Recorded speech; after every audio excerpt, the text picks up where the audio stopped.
palabras de vida eterna. ¿Dónde más iré, Dios? ¿Dónde más iré? Tienes palabras de vida eterna.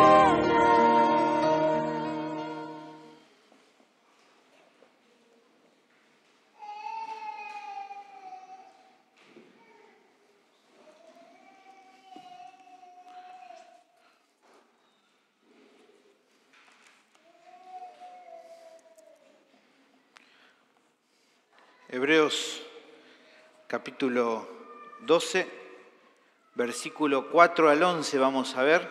Vamos a comenzar hoy este texto, lo vamos a terminar la semana que viene, pero hoy vamos a comenzar entonces a revisar este pasaje. Hebreos capítulo 12, versículo 4 hasta el 11. Lea conmigo, luego deje su Biblia abierta para ir siguiendo la lectura. Perdón, Hebreos capítulo 12, versículo 12. No, un error ahí. Hebreos 12, desde el 12 hasta el 29. Disculpe, ahí está mal anotado.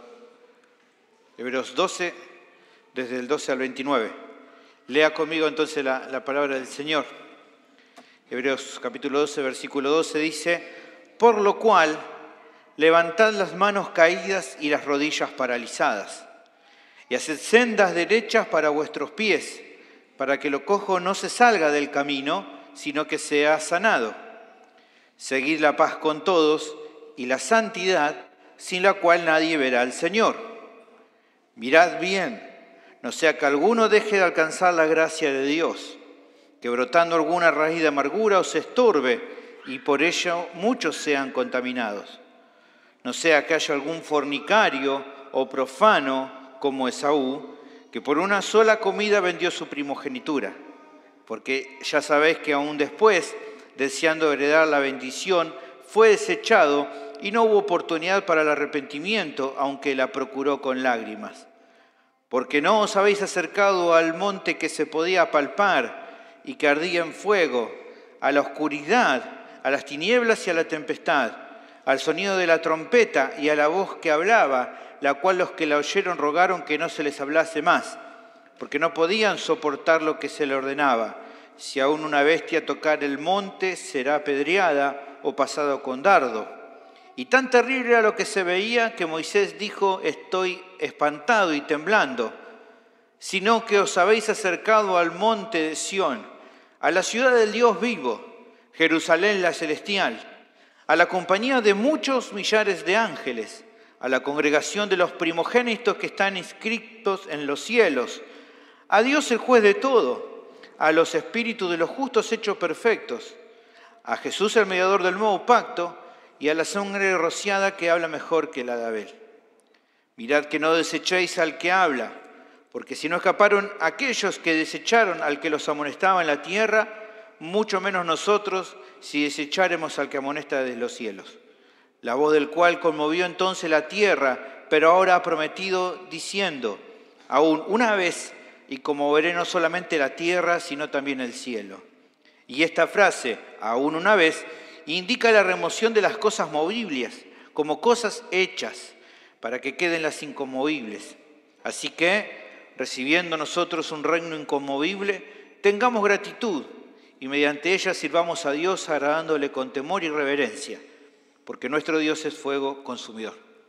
Oremos. Bendito Señor, te damos gracias por esta preciosa reunión que estamos teniendo, la bendición de compartir juntos este culto. Gracias por todo lo que nos estás proveyendo, la enseñanza, el momento en el que hemos podido compartir las alabanzas, comunión con los hermanos, el adorarte juntos, Señor.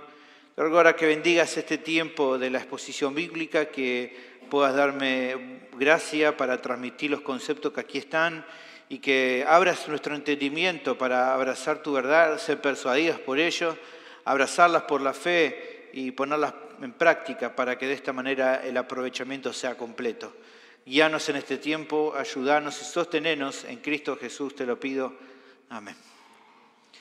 El título del sermón se llama No pare de sufrir. No pare. como le decía la primera parte.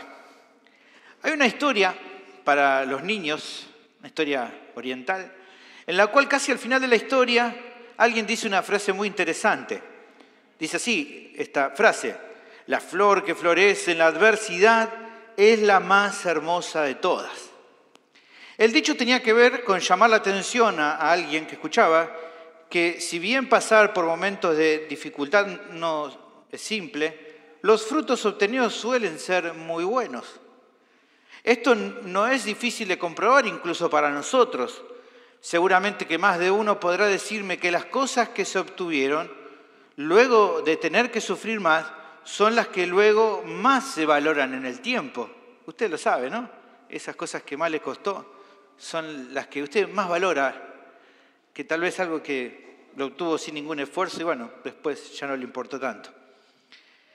¿Qué tiene que ver esto con el sermón de hoy? Bueno, pienso que bastante, porque si bien a nadie le gusta pasar aflicciones, cuando los creyentes consideramos lo bueno que es para nuestro crecimiento, y lo hemos experimentado así, entonces lo aprendemos a valorar mucho más aquellas situaciones que nos han tocado pasar o que tal vez estamos pasando hoy.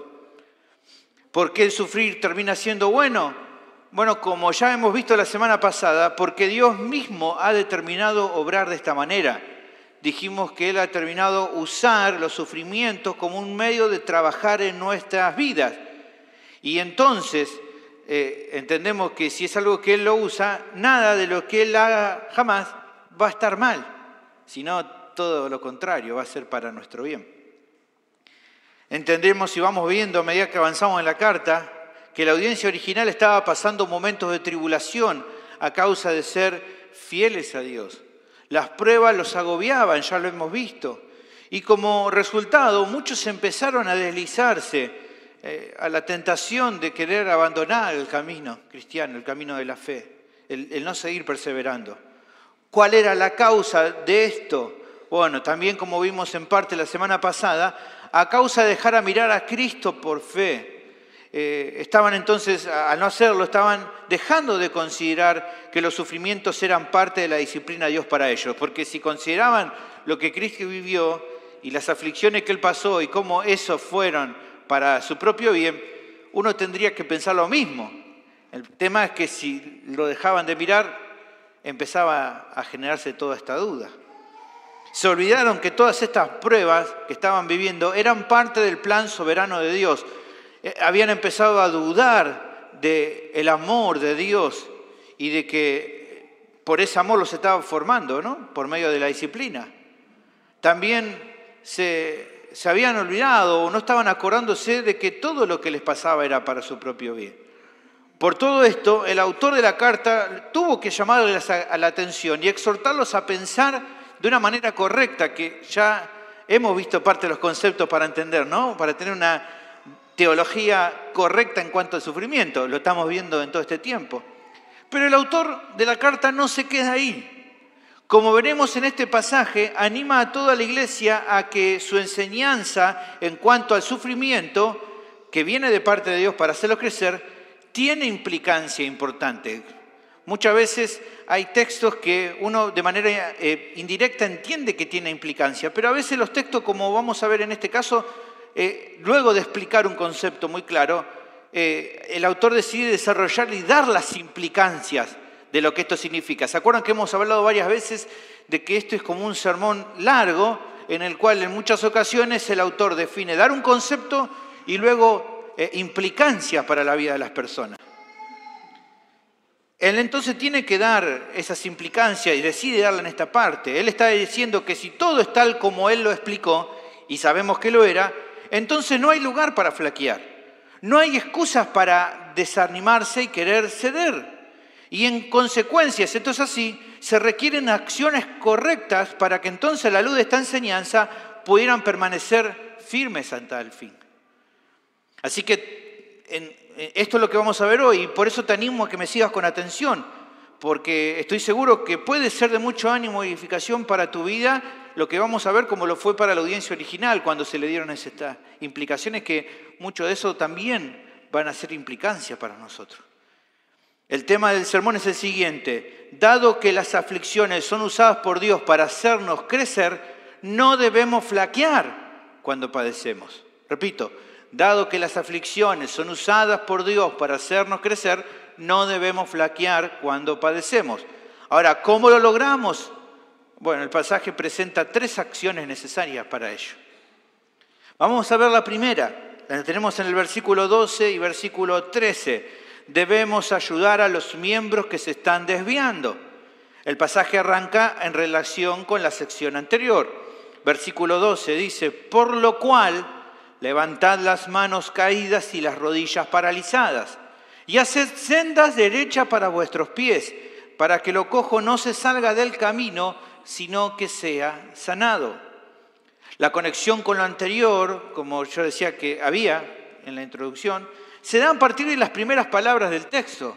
Aquí son varias palabras juntas, la original es una sola, pero estas palabras por lo cual es la forma de hablar respecto a lo dicho antes. O sea, aquí se está presentando una consecuencia lógica de lo que se dijo anteriormente. Es como que se está expresando en este por lo cual, habiendo explicado lo anterior, en consecuencia lo que tienen que hacer es lo siguiente. Eso significa este por lo cual. ¿Está bien? Ya les expliqué algo, bueno, en consecuencia tienen que hacer algo. Ahora, ¿qué era lo que se hablaba antes? Como para hacer memoria. Vimos de que a la luz del ejemplo de Cristo, los creyentes deben comprender que sus sufrimientos son parte de la disciplina de Dios. Eso lo vimos del capítulo 12, versículo 4 al 11.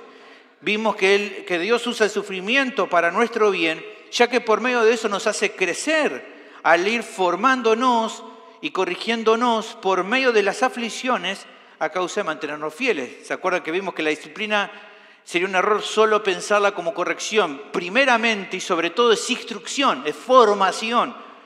Es que podamos entender y discernir lo que está bien y lo que está mal, para luego, si hace falta, el corregirnos cuando no hacemos lo que está bien. ¿Se entiende? Ahora, lo que se hace entonces a partir de eso, lo que antes había explicado, es presentar algunas cuestiones que a raíz de esta verdad sus oyentes no podían dejar de lado. Estas implicancias de las cuales estamos hablando que el texto nos da. De entrada se piden 2 cosas en el versículo 12. Podemos prestar atención en el 12 y en el 13. En el 12 hay una palabra clave que es levantad. Y luego en el versículo 13 hay otra palabra también importante que es haced. Levantad y haced son las palabras importantes. ¿Por qué? Porque si consideramos la forma en que lo hace, que es en el modo imperativo, podemos entender que no son cuestiones opcionales, son órdenes, son mandatos que hay que cumplir. Por eso está en modo imperativo. Ahora, habiendo aclarado eso, reflexionemos ahora sí el desarrollo de lo que se manda. Lo primero que se manda es, dice el versículo 12, levantad las manos caídas y las rodillas paralizadas. Es interesante que se utiliza una analogía que ya se viene mencionando, pero en este caso usada de una manera diferente. Para hablar acerca de la vida cristiana, ¿se acuerdan que se asemejó Enzo al avance en la fe como una carrera en la cual se requiere paciencia? ¿Se acuerdan que hablamos de como si fuera una maratón, una carrera larga? Así lo vimos en el capítulo 12, versículo 1. Por tanto, nosotros también, teniendo en derredor nuestro tan grande nube de testigos, despojémonos de todo peso y del pecado que nos asedia, y aquí está la analogía, y corramos con paciencia la carrera que tenemos por delante. Si es con paciencia, quiere decir que no es una carrera corta, sino una carrera larga, en la cual lo importante es la perseverancia, la paciencia por sobre la fuerza o la potencia. Ahora, de acuerdo a ese mismo marco, lo que se da en este caso son palabras de ánimo. Como si se trataran de partes del cuerpo de un atleta, se insta a que se levanten las manos que se estaban cayendo y a las rodillas que se estaban paralizando. Hermanos, son imágenes fuertes, ¿no? Pensamos en esto y pensamos en un corredor cansado por las dificultades de la carrera que está llevando adelante, ¿no? En ese tiempo, con paciencia, pero llega un momento que entonces, cansado, tiende a ceder. Y en ese tiende a ceder, usted sabe, ese corredor que está corriendo empieza como a bajar los brazos, ¿no? Como que ¿por qué los baja? Bueno, porque le están pesando, entonces es como que se rinde, ¿no? Baja los brazos o baja las manos. Sus rodillas es como que empiezan a perder las fuerzas y comienzan a paralizarse. Se ve en la imagen de un corredor así. Está como cediendo, está como cansado, está como que no quiere seguir caminando. Ahora, ante esta realidad, lo que se manda a hacer aquí en este pasaje, el autor está citando un texto del Antiguo Testamento, él lo utiliza mucho, es Isaías 35:3. Lo que se insta es a no ceder. ¿Por qué? Porque no es una opción aceptable justamente el ceder. Fíjense cómo dice Isaías 35:3, que es lo que cita el autor. Dice, fortaleced las manos cansadas, afirmar las rodillas endebles, ¿ven? Las que se están paralizando, las que empiezan a flaquear. Ahora, es acá donde pienso, dijimos que esto es una analogía que ya viene utilizando de antes, pero aquí creo que la analogía toma un rumbo distinto. Si bien, como hemos visto antes, todos los creyentes son llamados individualmente a correr con paciencia la carrera, cada uno de nosotros individualmente somos llamados a correr con paciencia, esto no significa que podamos lograrlo de forma solitaria, que no es lo mismo. Cada uno es llamado a correr individualmente, pero no a correr solos. Ya hemos visto antes que la vida del creyente es la vida que se desarrolla en comunidad. Por lo que entonces el enfoque de esta sección es volver a pensar en un corredor, pero aquí como de alguna manera viendo a los cristianos como los miembros de este atleta, los miembros del cuerpo. No es algo extraño, quizás no es raro, ¿no? Pensar, pero bueno, vamos a ver que el autor no es el único que lo usa. Pablo también utiliza esta analogía de miembros del cuerpo en Corintios, en la carta a los Corintios. Ahora, ¿cómo logran levantarse las manos que se caen? Entonces, en todo caso, pensando en esta analogía. Bueno, por el esfuerzo del resto de los miembros que lo ayudan a que esas manos no se caigan. ¿Cómo hacen las manos para levantarse? Bueno, necesita y requiere que los brazos se alcen y entonces otra vez las manos vuelvan a sostenerse. Para que las rodillas no se paralicen, los otros componentes se deben activar para lograr que los miembros debilitados no se queden. El resto de los músculos se tienen que activar y impulsar a que esas rodillas no se paralicen. Es esto lo que en parte el autor de la carta les está transmitiendo por medio de esta sección. Él justamente incluso como parte del cuerpo, viene exhortándoles en eso. Es como un miembro más y le está diciendo, no cedan. Pero a su vez, no solamente él queda en exhortarle a estos miembros, a estos hermanos que él conocía, que no cedan, sino que le está pidiendo a los miembros que todavía están con fuerza, que podríamos llamarlos los más maduros, a que sostengan a los que empiezan a aflojar.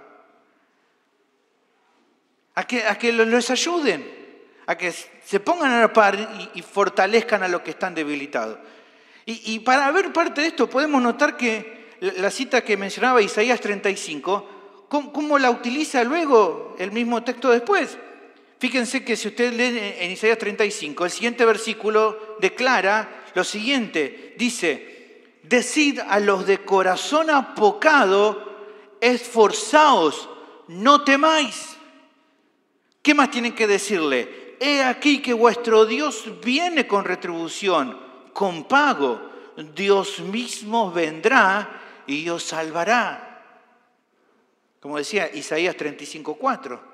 Ese es el deber que tienen todos los creyentes, alentar a los que están apocados en cuanto a esforzarse, a que no teman a causa de las aflicciones que pueden estar pasando, a recordarles como el mismo autor de la carta dijo en Hebreos 10:37, que aún un poquito y el que ha de venir vendrá y no tardará.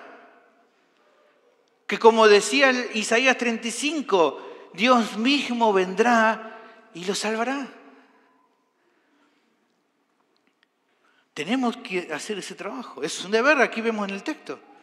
Por otra parte, la segunda orden va por un camino similar. Dice, haced sendas derechas para sus pies, para que lo cojo no salga del camino, sino que sea sanado. Esta parte de la analogía es muy interesante. Se anima a los oyentes citando otro pasaje del Antiguo Testamento, en este caso Proverbios 4:26, que afirma lo siguiente: examina la senda de tus pies y todos tus caminos sean rectos. Con eso en mente es que el autor manda a que hagan sendas derechas para sus pies. O sea, que se esfuercen por mirar, por buscar una ruta, un camino que sea recto. Y cuando está hablando de camino recto, está hablando de un camino que sea apropiado para andar. ¿Para qué se busca un camino así apropiado para andar? ¿Con qué propósito? Bueno, para que justamente una pierna que está cojeando no se disloque. Cuando aquí nuestro texto dice que no se salga del camino, creo que la mejor traducción de este texto es como lo hace Biblia de las Américas.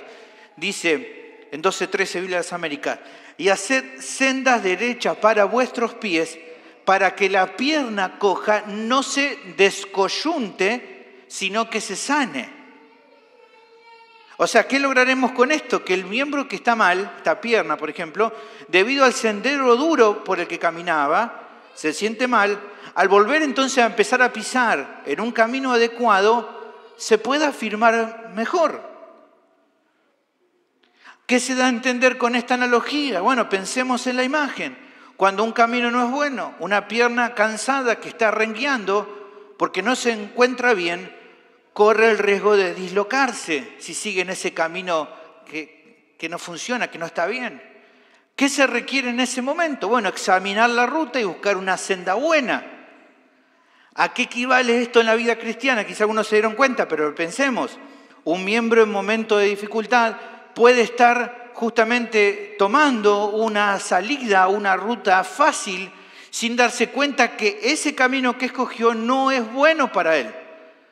Porque, por lo tanto, corre un riesgo grande, porque dices, una pierna que está cojeando y que puede dislocarse.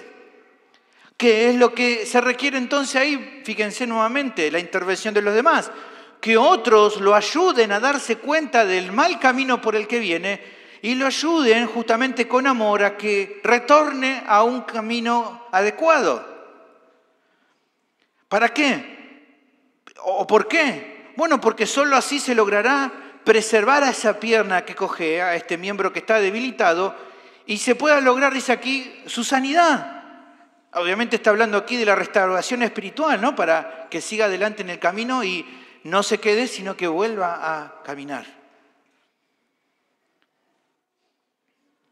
Así que esta es la analogía que presenta. Ahora, quedaría por pensar en esta parte acerca de qué es lo que el autor quiere explicarle a su audiencia original, que creo que nos sirve también a nosotros. Bueno, considero que se trata de la primera acción necesaria para no flaquear cuando padecemos, en virtud de comprender que las aflicciones son usadas por Dios para hacernos crecer. ¿Qué es la primera acción necesaria que tenemos que tomar? Debemos ayudar a los miembros que se están desviando. Debemos fortalecerlos para que puedan seguir adelante.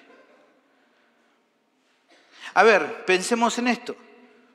Todos los creyentes generalmente saben, al estudiar las Escrituras, quizás no lo sabías, pero ya lo estamos viendo, o quizás lo sabías de antes, pero probablemente todos tienen una idea general que las aflicciones son un medio que Dios usa para hacernos crecer.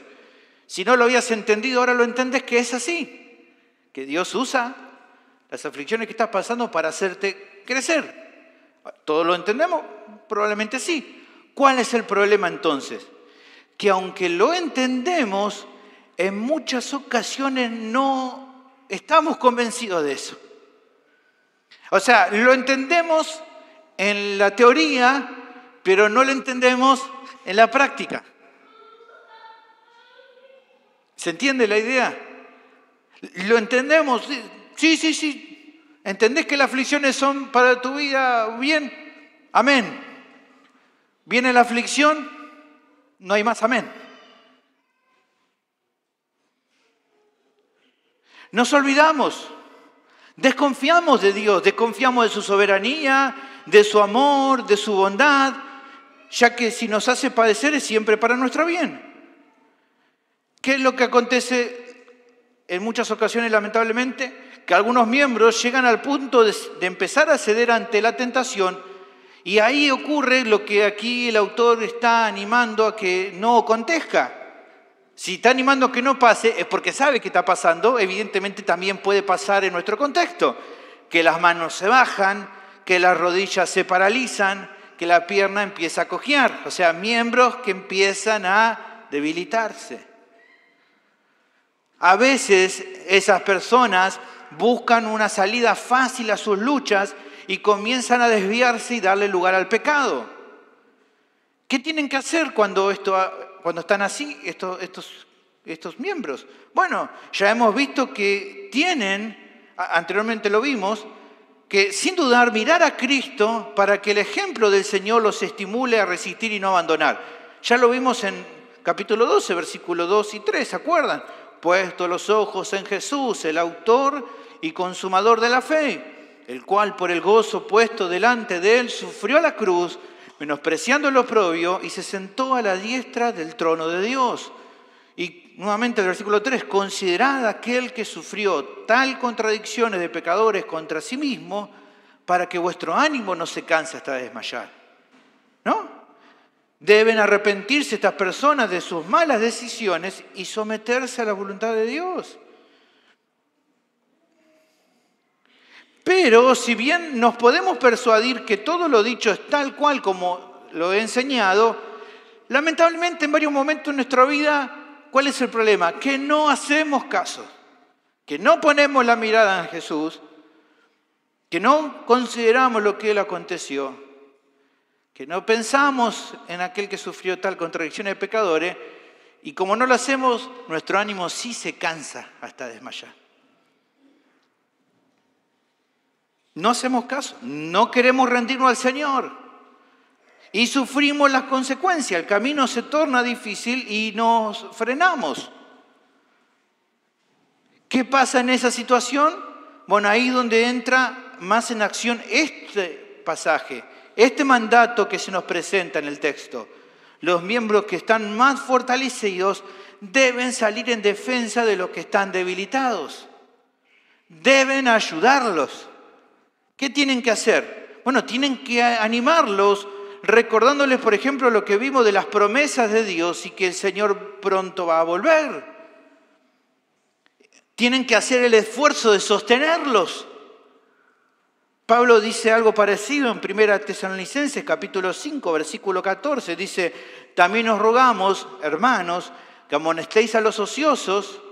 Dice, que alentéis a los de poco ánimo, que sostengáis a los débiles, que sean pacientes para con todos. ¿Ven?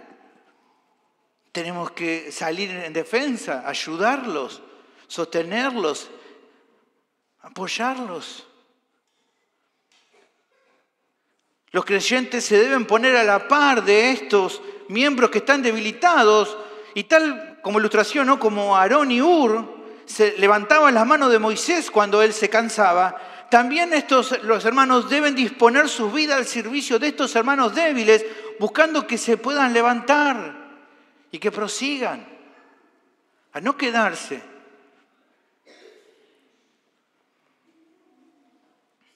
Pero no solo deben animarlo, no solo deben alentarlo, no solo deben estar cerca para ayudar, sino que además con amor deben animarlos a entender correctamente cómo son las cosas. Que las aflicciones que están viviendo son para su crecimiento y por ende no deben desanimarse ni querer buscar una salida sencilla a lo que están padeciendo, porque están en la situación que Dios dispuso para ellos. Animar no es solo decirle, bueno, estoy orando por vos, está bueno que lo haga. Animar no es decirle simplemente o no simplemente ir a visitarlo, está bueno que vaya. Animarlo no es simplemente ir a tomar unos mates, está bueno que vaya a tomar mate. Todo eso está bueno, pero no solamente alcanza eso, tenés que ayudarla a que pueda entender correctamente. Porque si no lo ayudás, a que piense correctamente, terminás de tomar mate, te volvés a tu casa y la persona sigue igual.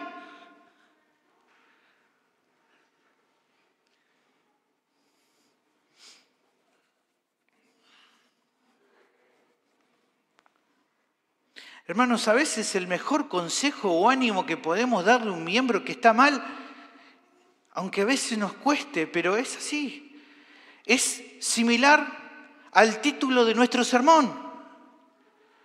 A veces tendremos que decirle así: no, hermano, no pares de sufrir. Pues, ¿cómo no voy a decirle eso? No pares de sufrir, hermano, porque Dios está haciendo algo bueno con tu vida por medio de esto. Sí, algunos me miran raro. ¿Te suena raro? Recordemos, hermano, a los creyentes de ese tiempo, lo que vivieron unos años después. Ellos se enfrentaron a situaciones donde su fe fue muy probada y tenían que, en ocasiones, en aquel tiempo, tomar una decisión. Una decisión entre dos opciones. La decisión, o la primera opción era negar a Cristo y con eso evitar el tormento de tener que ser sacrificado, de ser atormentado, de ser azotados, de padecer. O no negarlo y con eso estar dispuesto a padecer. O sea, tenés que decirle en un sentido qué cosa. ¿Seguir sufriendo o bueno, no sufras más? Mi pregunta sería, si hubieras estado en esa situación de tener que aconsejar, animar a ese hermano, ¿qué le hubieras dicho? ¿Qué le hubieras dicho? ¿Qué le hubieras dicho vos? Le hubieras dicho, no te hagas problema. O le hubieras dicho, no pares de sufrir. Bueno, no sé qué hubieras dicho. No lo sé. No sé cada uno lo que pensará. Pero entiendo por el testimonio histórico compilado, si uno puede estudiar y leer sobre las biografías de lo que vivió estos hermanos, de lo que estamos hablando tiempo después, entendemos y sabemos lo que ellos dijeron.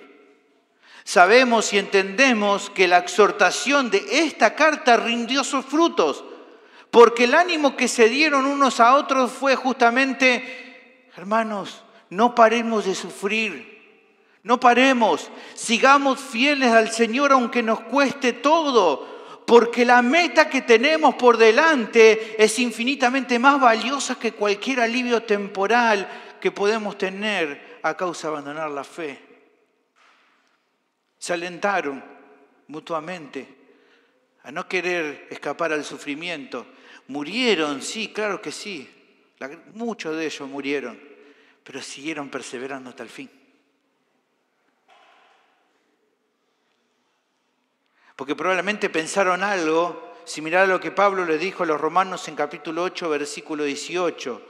Pues tengo por cierto que las aflicciones del tiempo presente no son comparables con la gloria venidera que en nosotros ha de manifestarse. Ahora, hermanos, pienso que esta primera sección debe darnos claridad en cuanto a algunos asuntos importantes, también a nosotros.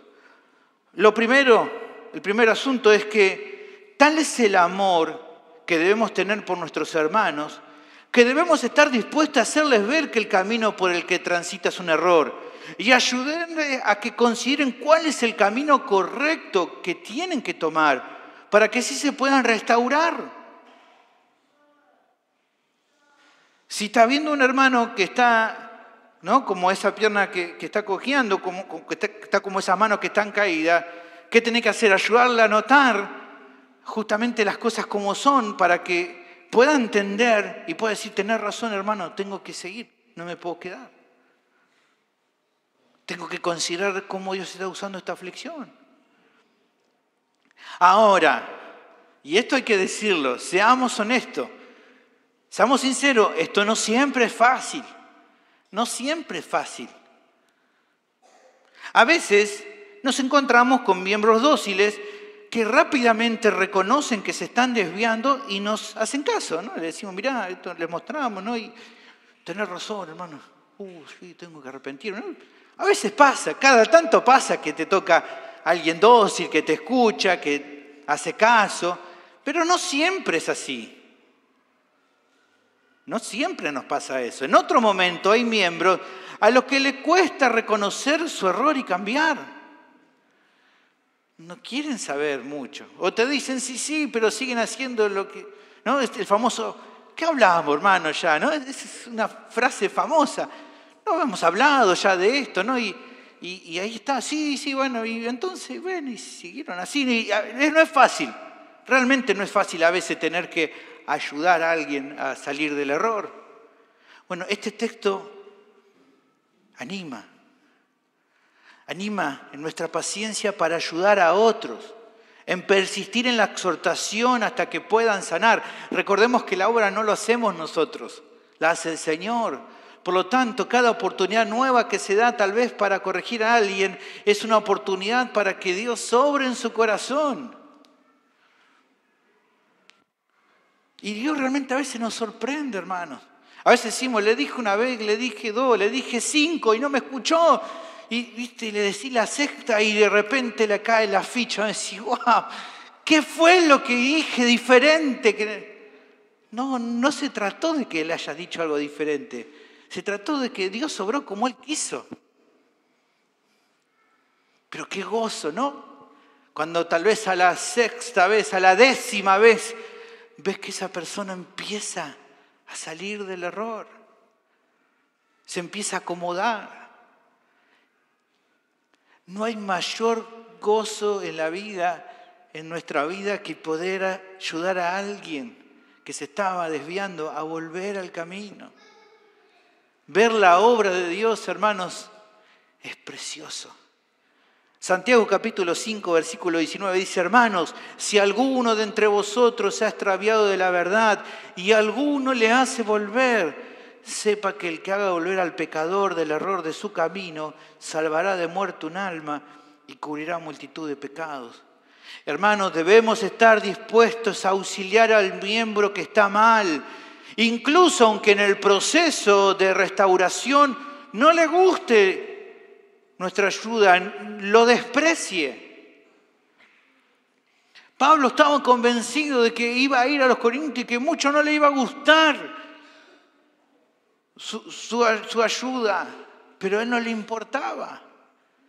Él dice en 2 Corintios 12:15, y yo con el mayor placer gastaré lo mío, y aun yo mismo me gastaré del todo por amor de vuestras almas, aunque amándoos más, sea amado menos. ¿Por qué, hermanos, tenemos que actuar de esta manera? Porque así es el verdadero amor. El verdadero amor se sacrifica por los demás, motivado por la gracia, motivado por lo que el Señor ha hecho por nosotros. En 1 de Juan, capítulo 3, versículo 16, el apóstol Juan dice algo precioso, me gusta como lo dice la Nueva Versión Internacional.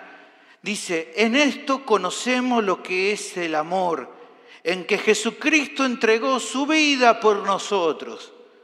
Y entonces, ¿qué implicancia encuentra el apóstol Juan?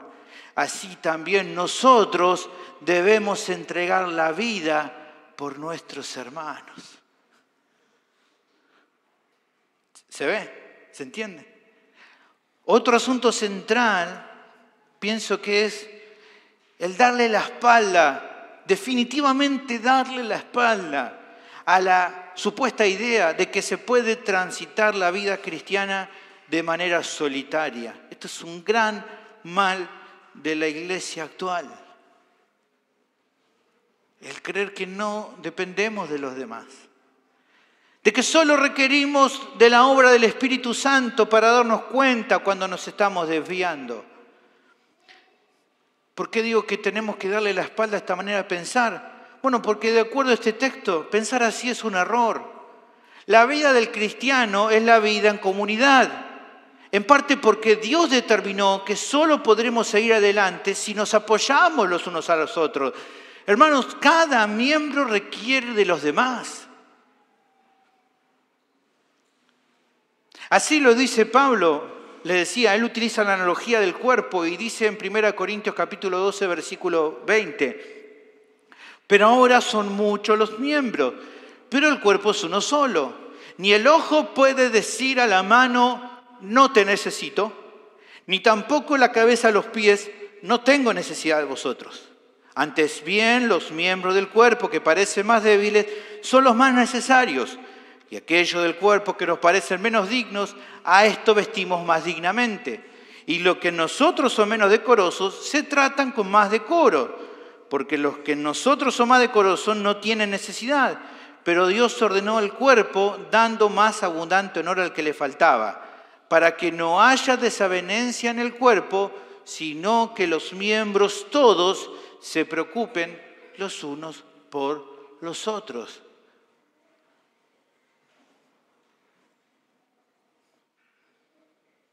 Aquel que está pensando que no necesita la vida de los demás es como esta mano que dice, no necesito de los demás. Es un error. No puede decirlo. ¿Por qué? Porque de acuerdo a este texto, notamos que Dios usará a los otros miembros para levantarte a vos cuando estés desanimado.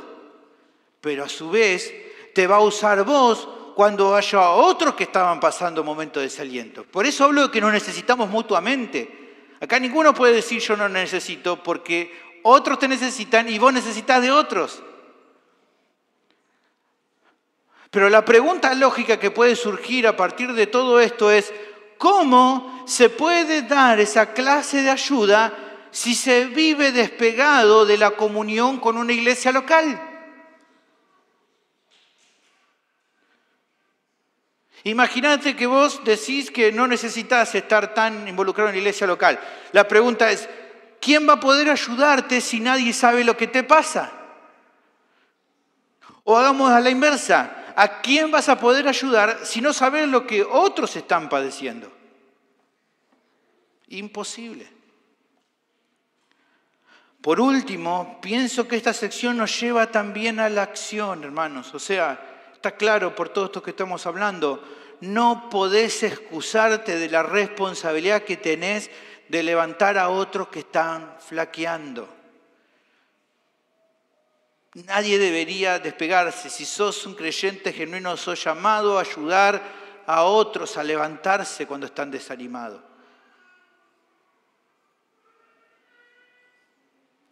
Por alguna razón, es como que adjudicamos el trabajo de levantar a otros solo al pastor o a un maestro o a una hermana diaconisa o a alguien que sea de mucho tiempo en la fe. No, yo no tengo la responsabilidad de levantar a nadie. ¿Quién te dijo eso? ¿De dónde sacaste esa idea? El autor se hizo cargo de la responsabilidad con esta iglesia local y por lo tanto él sí escribió para animarlos a que siguieran adelante. Pero él escribió haciendo eso, pero a la vez animando a otros a que hicieran lo mismo entre los hermanos de la congregación. Esperaba que aconteciera esto también. Mi consulta entonces, lo que él está diciendo aquí, ¿nos cabe a nosotros también? ¿Te cambia a vos la idea de que tenés que ayudar a que otro se levante? Yo creo que sabés la respuesta. Por supuesto que sí. Tenemos que ayudar al hermano o la hermana que flaquee por haber olvidado que las aflicciones que están viviendo son las que Dios está usando para hacerla crecer. Debemos ayudarla a ver eso para que no tropiecen o se debiliten en el camino. Mi pregunta para terminar esta sección, esta parte es, probablemente todo lo que estemos aquí, o la gran mayoría, si está involucrado con otras personas, sabes que hay alguien que no la está pasando muy bien. Y también probablemente hasta ahora no lo has ayudado mucho en que se levante. Mi pregunta es, ¿qué estás esperando para ayudar a esa persona? ¿Qué más? ¿Qué más necesitas que Dios te diga? La siguiente acción necesaria que vamos a encontrar es que debemos cuidar la santidad como cuerpo. Esto lo vamos a ver del versículo 14 al 24. El pasaje continúa con otra orden directa para los hermanos. Dice, seguid la paz con todos y la santidad sin la cual nadie verá al Señor. ¿Qué significa esto? Bueno, hay diferentes opiniones entre los eruditos acerca de este versículo, especialmente con la segunda parte de este versículo. Vayamos por parte para entender. Lo primero que vemos es un nuevo mandato imperativo para la audiencia original. Aquí tenemos este verbo seguir. Este también es un imperativo, no es una opción, debe ser obedecido por todos. La idea aquí de seguir es buscar mantenerse en algo. Ahora, consideremos qué cosas son las que se solicitan. Seguir, primero dice, seguid la paz con todos. Si bien no se dan muchas indicaciones, se puede considerar que la paz que se debía buscar era un trato pacífico dirigido a la comunidad cristiana, pero también enfocado en la gente de afuera. Con los de adentro era evidente que se requería la paz, ya que el hecho de tener que sostener a los miembros que estaban flaqueando, y con todas las dificultades que esto podía traer, hacía necesario que mantengamos la paz. Con respecto a los de fuera, era claro también que ante tanta aversión, ante tanta persecución, tanto de los judíos como del gobierno romano, para esta audiencia original la paz era esencial y los creyentes tenían que mostrarla. Sabían, por ejemplo, que no debían vengarse por ellos mismos ante ataques maliciosos y violentos de sus enemigos. Incluso la respuesta tenía que ser devolver bien por mal, como Pablo menciona, por ejemplo, en Romanos capítulo 12. Bendecid a los que os persiguen, bendecid y no maldigáis. Versículo 17, no paguéis a nadie mal por mal. Procurad lo bueno delante de todos los hombres. Si es posible, en cuanto dependa de vosotros, estad en paz con todos los hombres. Y así luego sigue. Ahora, ¿cómo se puede actuar de esta manera si no se sigue la paz de Dios? Posible. Cabe decir que solo pueden andar como pacificadores aquellos que primeramente al haber sido salvados han recibido por fe la bendición de estar en completa paz con quien más realmente importa, que es Dios mismo. Aquellos que han recibido la salvación, como dice Romanos 5.1, justificados pues por la fe, tenemos paz para con Dios por medio de nuestro Señor Jesucristo. Aquellos que están en paz con Dios pueden andar en paz con los demás. Pero el texto prosigue, vamos avanzando, y se presenta otra virtud que considero incluso más importante que la anterior. No solo se debe seguir la paz con todos, sino también se debe seguir, dice el texto, la santidad. ¿Y por qué digo que tiene mayor centralidad? Porque el mismo texto declara que sin santidad nadie verá al Señor. Como recién mencioné, hay diferentes interpretaciones de esta afirmación. Especialmente la duda que existe es a qué tipo de santidad se refiere aquí el autor. Bueno, considero que a la luz del contexto de lo que viene hablando, creo que lo más fácil para entenderlo, el autor está advirtiendo a su audiencia acerca del fruto esperable de alguien que por obra de Dios ha recibido el perdón de los pecados y la limpieza de sus pecados. ¿Qué es el fruto esperable? Una vida santa. En capítulo 12, versículo 10, él lo acaba de decir, hablando de la disciplina de Dios.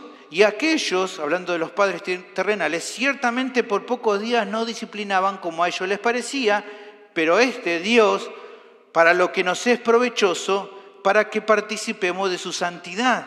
¿Ven? Está hablando de la santidad diaria en la cual vamos creciendo a través de la disciplina de Dios. Ese es el fruto esperable.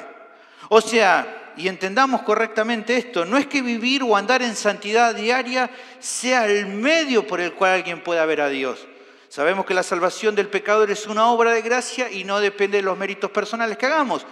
Pero si el Señor ha hecho del pecador una nueva criatura, es evidente que eso se demostrará en una persona que va a procurar caminar en santidad, una vida santa que lo prepara para la eternidad, a partir de lo que Dios está haciendo en su vida. Ahora, ¿por qué es que declara así tan severamente el autor que sigan la santidad sin la cual no van a ver a Dios? Bueno, lo hace para sacudir las mentes y los corazones de sus oyentes. La advertencia para ellos era muy válida, para que despierten de su letargo. No podían quedarse en el camino, no podían ni siquiera un poco abrazar el pecado de desconfiar de Dios y abandonar la fe cristiana, buscando un camino más simple, como era volverse al judaísmo religioso. ¿Por qué? Porque esa actitud a medias sería incluso tan nociva como desligarse completamente de los mandamientos de Dios. Volverse a una religión era lo mismo que irse al mundo. ¿Por qué? Porque en ambos casos se mostraría una falta de santidad como la que vivían tanto los mundanos como los mismos hipócritas religiosos, que en el caso de estos últimos, por ejemplo, Jesús los condena y dice que limpiaran lo de fuera del vaso, pero por dentro seguían igual de mal que el resto.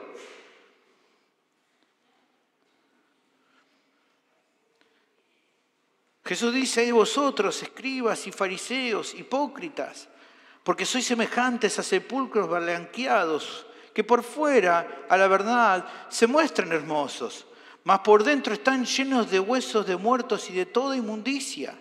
Así también vosotros por fuera, a la verdad, os mostráis justos a los hombres, pero por dentro están llenos de hipocresía e iniquidad". Debían cuidarse de esto. Como define bien un comentarista, dice: la santidad sin la cual ninguno verá al Señor no es, como las mismas palabras lo dejan en claro, una opción extra en la vida cristiana, sino algo que pertenece a su esencia. Es el puro de corazón y ningún otro el que verá a Dios, como dice Mateo 5:8. Aquí, dice este comentarista, como en el versículo 10, se quiere significar santidad práctica de vida. Nuestro autor demuestra con esta declaración que está lejos de alentar el antinomianismo, o sea, la falta de obediencia a los mandamientos en sus lectores. Aquellos que son llamados a compartir la santidad de Dios deben ser santos ellos mismos. Este es el tema recurrente de la ley de santidad del Pentateuco, que tiene su eco otra vez en el Nuevo Testamento. Seréis, pues, santos, porque yo soy santos. Y cita Levítico 11:45 y 1 Pedro 1:15. Finalmente este comentarista dice: ver al Señor es la bendición más alta y más gloriosa que los mortales pueden disfrutar, pero esta visión está reservada para aquellos que son santos en su corazón y en su vida. Pero el autor, como vemos, no se queda solo con el cuidado de andar en santidad de cada miembro. Él va más allá a continuación, versículo 15, y dice: mirad bien, no sea que alguno deje de alcanzar la gracia de Dios, que, brotando alguna raíz de amargura, os estorbe y por ella muchos sean contaminados. En lo anterior se llamaba tener el cuidado, por un lado, de andar en paz con todos, para luego poner el foco central en la atención individual de cada oyente original respecto a andar de manera santa. Pero ahora aquí se les pide que no se queden solo en mirar por ellos mismos en cuanto a la santidad. Vuelve a dar una indicación corporativa, colectiva. Manda que de parte de esta idea de seguir la santidad tiene que ver con prestar atención, por eso dice mirar bien, de que entre ellos no haya alguno que deje de alcanzar la gracia de Dios. Ahora, esta declaración genera ruido. ¿Cómo puede pasar que alguien deje de alcanzar la gracia de Dios? Bueno, la respuesta es clara si pensamos en lo dicho recién. Un creyente genuino, si bien en muchas ocasiones lucha grandemente ante la tentación de abandonar la fe, en general irá dando fruto de santidad en su vida, porque es lo que se espera de la nueva vida que posee por gracia de Dios. Pero, ¿qué pasa con aquellos que durante un tiempo transitan la fe, luego en un momento empiezan a descuidar la santidad? Bueno, eso es el caso que se trae aquí a colación. La de aquellos que dejan de seguir la santidad. No estamos diciendo que un creyente no peca. Todos, mientras estemos en el cuerpo, vamos a batallar contra el pecado y ocasionalmente vamos a tropezar. Sino que hablamos de alguien al que la santidad de Dios deja de importarle. Incluso pueden seguir asistiendo a una iglesia, pero sin andar de acuerdo a los lineamientos de Dios, incluso sin que le pese el hecho de no obedecer. Evidentemente esas personas se están volviendo atrás y por eso dejan de alcanzar la gracia de Dios, como dice el texto. Ahora uno pregunta, ¿qué le pasa a esta persona? ¿Qué le está pasando interiormente? Bueno, podría ser que tal vez esa persona nunca abrazó de verdad la fe, o tal vez sí, pero a causa de su necedad, de su pecado, se están enfriando espiritualmente al punto tal que han dejado de avanzar. Ahora, sea lo que sea que está pasando en su interior, esas personas van por un camino muy peligroso. Si no cambian el rumbo, van a terminar en la ruina. Ahora, ¿cómo pudo llegar a esa situación? ¿Cuál fue la causa que lo llevó a eso? Bueno, una situación como la que se plantea en esta sección, que en su error, en vez de considerar de manera correcta que las aflicciones son un método que Dios usa para instruirnos y hacernos crecer, en vez de someterse a lo que Él está haciendo, esa persona se niega a recurrir a la gracia de Dios. Como resultado, en vez de madurar espiritualmente, lo que brota en su interior, como dice acá el texto, es una raíz de amargura. Y a veces leemos esto, ¿no? De la raíz de amargura, y a veces nos preguntamos, ¿qué es esto de la raíz de la amargura?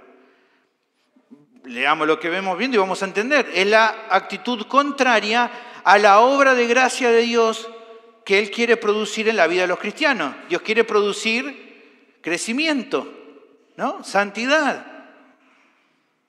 Bueno, aquel que deja de recurrir a la provisión divina para buscar otra solución a sus aflicciones, no va a alcanzar la gracia que requiere para andar y va a dejar un hueco en su interior, digamos, que va a ser llenado por otra cosa que no es lo que Dios provee para su vida.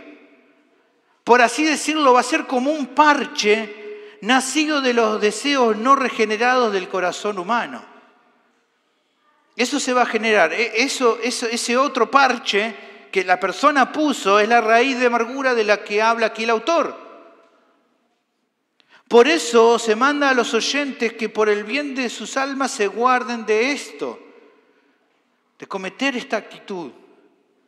Pero incluso no solo se hace un llamado individual, anima también al resto a que velen para que nadie dentro de la comunidad caiga en esta situación.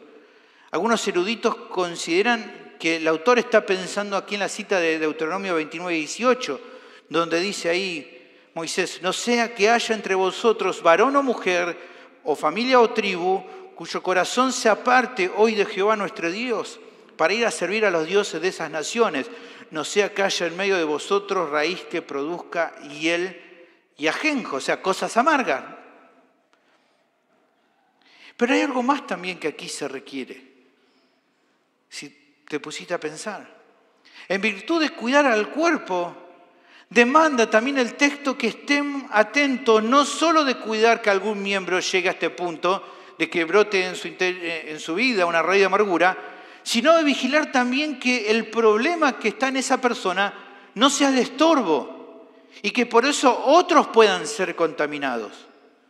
Si como dijo en una ocasión el apóstol Pablo, un poco de levadura leuda a toda la masa, como dice en 1 Corintios 5:6, es obvio que desatender la problemática de un miembro en el que brote una raíz de amargura no es un riesgo solamente grave para esa persona en particular, sino que también en un sentido para los que lo rodean. Por eso no es opcional tratar con amor el problema, es por el bien de todos. Lo que quedaría por responder ¿Cuál es la enseñanza para la audiencia original a partir de estos conceptos vertidos? Considera que queda claro, con todo lo visto, que se trata de la segunda acción necesaria para que, dado que las aflicciones son usadas por Dios para hacernos crecer, no demos lugar a flaquear cuando padecemos. ¿Qué tenemos que hacer? Debemos cuidar la santidad del cuerpo. Apliquemos este concepto al contexto de la carta para entender un poco mejor lo que aquí se está enseñando. Como notamos, Dios estaba usando las persecuciones y la oposición que esta iglesia sufría como un medio de trabajar en su vida y que así crezcan. Pero, ¿qué pasaba cuando un miembro se alejaba de esta realidad? Podía pensar, como dijimos, que las situaciones habían salido del control soberano de Dios, podía tal vez estar desconfiando de su amor o de su bondad. Si eso le pasaba a ese miembro, en vez de someterse con fe, con gozo y obediencia a la voluntad del Padre, lo que iba a acontecer es que ese miembro se iba a generar en su interior una raíz de amargura que lo iba a llevar a la tentación de querer buscar una salida errada a su aflicción. Ahora, ¿cuál podría ser la solución errada que podía tomar? Ya lo hemos visto varias veces. Apartarse de a poco de la comunidad y volverse al judaísmo, olvidando que así se alejaría de la fe y por ende de seguir creciendo a la imagen de Cristo, que es a lo que nos referimos cuando hablamos de santidad práctica, es crecer a la imagen de Cristo. Y eso no era bueno para su vida. Pero también, ¿qué iba a pasar si esta situación no se solucionaba? Que otros a su alrededor, que también estaban sufriendo como esa persona, mirarían con interés esta alternativa y tal vez quizás se sentirían tentados a hacer algo parecido. Y si una iglesia deja de seguir las pisadas de Cristo, ¿sigue andando en santidad? Por supuesto que no. Por esto es que la situación demandaba acciones para guardar los corazones de los demás. Hasta acá vamos a avanzar con este sermón.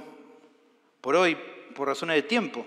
Todavía nos va a quedar ver dentro de esta sección una ilustración adicional del Antiguo Testamento del concepto que se dio y dos razones de peso que demuestran que no había excusas para desviarse del camino. Pero pienso que es bueno reflexionar en lo que hemos visto hasta acá, para nuestras vidas. Quizás alguno está pensando, bueno, pastor, pero nuestro caso no es el de la audiencia original. Nosotros no estamos siendo hoy perseguidos a causa de nuestra fe como ellos. Bueno, si bien es cierto que no sufrimos la oposición dura de un emperador, de grupos religiosos, no estamos pasando en ese sentido la misma situación que ellos, sí hay una situación que nos emparenta de manera directa con los oyentes originales de la carta. ¿Cuál es? Que al igual que con ellos, Dios está usando aflicciones en nuestra vida de diversa índole para hacernos crecer. ¿Por qué? Porque eso es así siempre. En el siglo I, en el siglo X, en el siglo XX, XXI y XXII, siempre Dios va a usar las aflicciones para hacer crecer a los creyentes. Por lo tanto, hermano, las advertencias de este pasaje, si esto es así, si Dios siempre trata de la misma manera, las advertencias son igual de necesarias. Al igual que ellos, vos corres el riesgo de pensar más respecto a tu sufrimiento y por ende permitir que en tu interior brote una raíz de amargura, que sea tanto de estorbo para tu vida como para lo de los demás. A ver, uno dice, bueno, pero si la tentación de ellos era otro, ¿cómo podría en esto pasar en nosotros? No, te doy un ejemplo que es ficticio, solo para ilustrar, después pensarlo de diferente manera. Digo, un ejemplo entre muchos, ¿no? Supongamos, ponete vos en esta situación, supongamos que Dios determina usar un problema de salud persistente en tu vida para hacerte crecer. ¿No? Él ha determinado eso, que tengas que pasar por una enfermedad, una situación de salud que sea persistente. ¿Qué sería lo esperable, hermanos, si esa es tu situación? Que confíes en su método formador y como resultado sigas adelante, glorificando al Señor por medio de tu situación y esperando en Él para ver cómo esta situación te va a hacer más como Cristo. Eso sería lo esperable. Ahora, ¿cuál sería un error grave? Bueno, que no veas eso de esta forma y que a causa de no verlo así, brote una raíz de amargura en tu vida. Y ahí hacemos la pregunta, ¿y qué sería una raíz de amargura en mi vida? ¿Cómo podría detectar un brote de raíz de amargura? Bueno, doy ideas, ¿no?, que pueden llegar a entenderse. ¿Cómo vas a saber que se empieza a brotar eso? Bueno, porque vas a empezar a desesperarte persiguiendo soluciones humanas a tu sufrimiento, motivado no porque te quieras sanar, sino por un corazón insatisfecho de tu condición. Y eso se va a revelar en actitudes propias del brote de una raíz amarga. Por ejemplo, ya no consultaste a un médico u otro y te dijeron no el diagnóstico, te dieron un tratamiento, pero no te sentiste conforme y empezaste a buscar uno, otro, a quien sea, y encuentres uno que al final te diga no, la cosa no es así, quédate tranquilo, no estás tan mal, ¿no? Ay, ahora me quedo tranquilo. Ante un montón de especialistas hicieron estudios y determinaron el problema, pero hasta que no encontraste a alguien que te dijo algo diferente, no te quedaste tranquilo.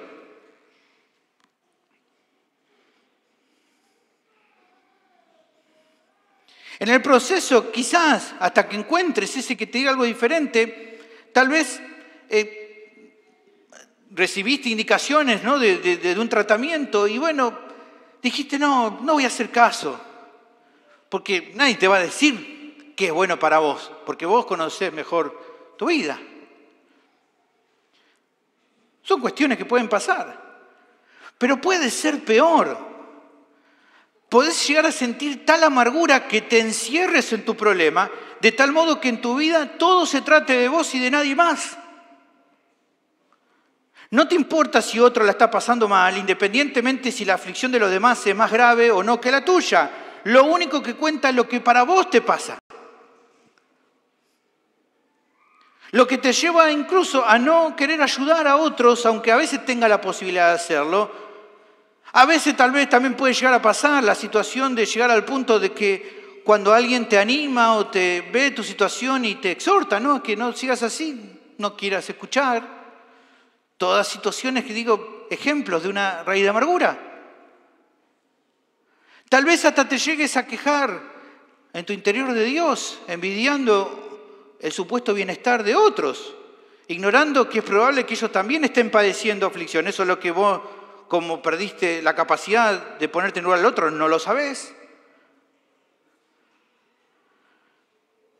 Todos, ¿no?, ejemplos. Por ahí alguien ahí que me escuche, que vea alguna de estas reacciones. Quizás reflejadas en su caso en particular, quizás no se trate de una enfermedad, se trate de un problema en su matrimonio, un problema con sus hijos, un problema de una lucha personal, problemas de lo que sea. Pero ve muchas de estas reacciones.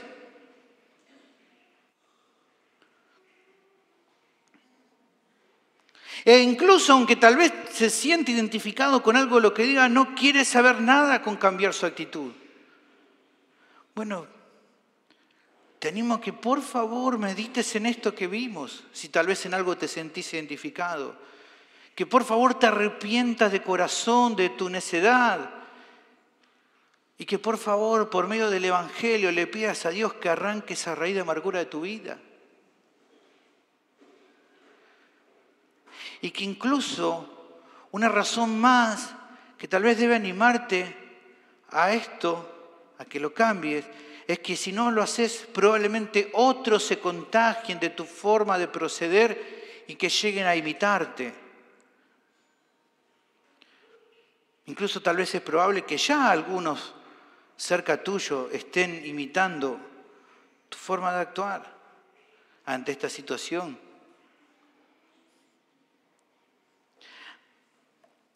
¿Tenés dudas acerca de esto? Por ahí alguno diga, no, pastor, esto que yo estoy haciendo, sé que no es bueno, pero no creas que sea tan así de que afecte a otros, a la iglesia, a otros hermanos.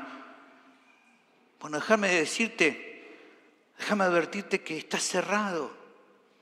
Que la Biblia resalta que las situaciones, como te estoy diciendo, de lo que a vos te pasa, afecta al resto.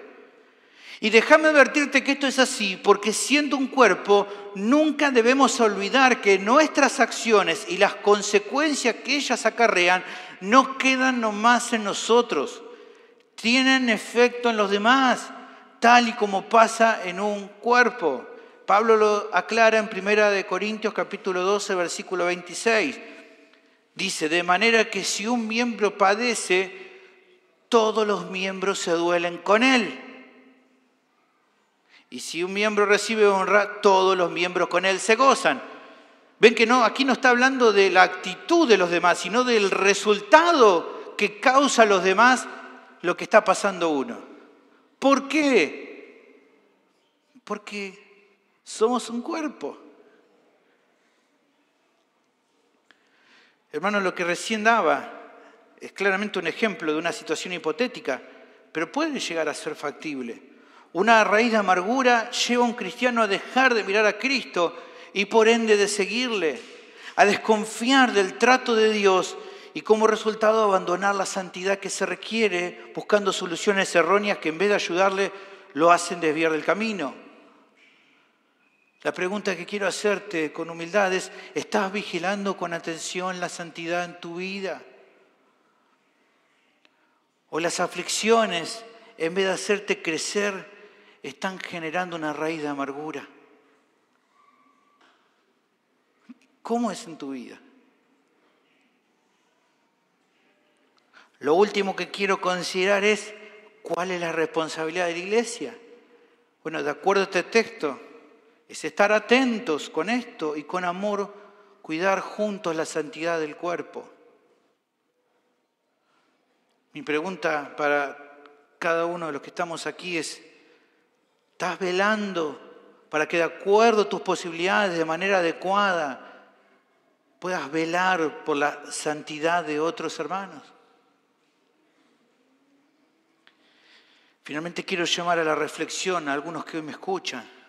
Tal vez estás escuchando acerca de la necesidad de una vida santa como un fruto esperable de un cristiano.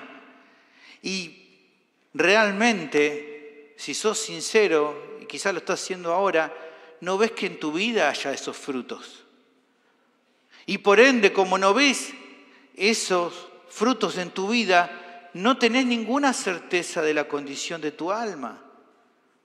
¿Sabés que si hoy se termina tu vida, no tenés seguridad de dónde vas? Incluso pensás que podría llegar a pasarte de que irías al infierno. Y quizás eso te preocupa. Bueno, ¿sabés? Déjame decirte que está bien que eso te preocupe. Porque prefiero que pienses hoy acerca de la eternidad y no que esperes a mañana que tal vez pueda ser tarde. No te olvides de una cuestión central. Dios es muy santo. No se puede jugar con Él, viviendo una vida en la que haces lo que a vos te gusta y pensar que luego cuando estés delante de su trono, Él va a pasar por alto tu desprecio hacia su palabra. Eso no va a pasar. Él no lo va a pasar por alto porque su justicia es intachable. Su justicia es perfecta y demanda de nosotros una justicia perfecta, que no es algo que vos ni yo tengamos por nosotros mismos, porque la realidad es que somos pecadores. Pero antes de terminar, quiero darte, querido oyente, una noticia alentadora. El Evangelio testifica que justamente por esto Cristo vino al mundo. Jesús, el Hijo de Dios, se hizo hombre, vivió una vida perfecta, murió en la cruz como una ofrenda sustitutiva por el pecado, resucitó al tercer día con poder, ascendió a los cielos en gloria y muy pronto regresará. Hoy te está llamando por su obra redentora.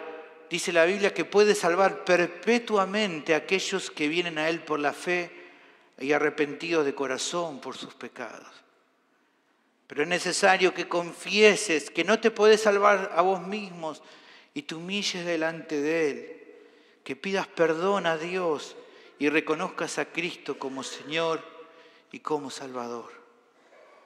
Su promesa, que nos da esperanza y que le da esperanza a tu vida, es que si en esta tarde te rendís de verdad, tu vida va a cambiar. Él va a perdonar todos tus pecados.